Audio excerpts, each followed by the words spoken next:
Baking soda can work outdoors, but its effectiveness drops quickly and it needs different handling than indoor use. For outdoor ant control, mix equal parts baking soda and granulated sugar and sprinkle sparingly along ant trails, garden paths, and entry points where ants congregate. The sugar attracts the ants, and the baking soda reacts with their digestive system when ingested, which can reduce numbers over time. Apply only when the ground is dry and expect to reapply after any rain because baking soda dissolves and loses potency when wet. Use light, localized applications rather than broadcasting it across the yard to limit harm to beneficial insects and avoid altering soil chemistry.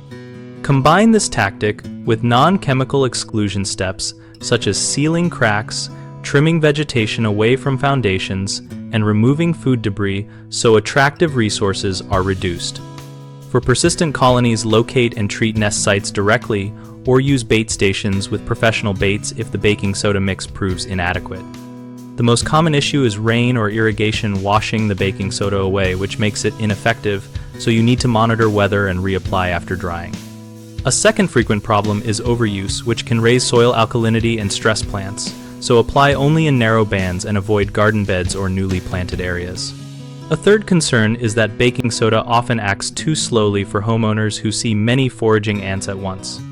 Pair the sprinkle method with sanitation and sealing measures and consider graduated escalation to commercial baits when rapid control is required.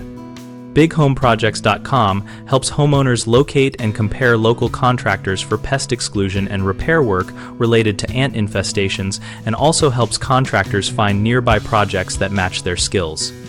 We host an active discussion community where homeowners and professionals share experiences, ask questions, and exchange practical tips about both indoor and outdoor ant control.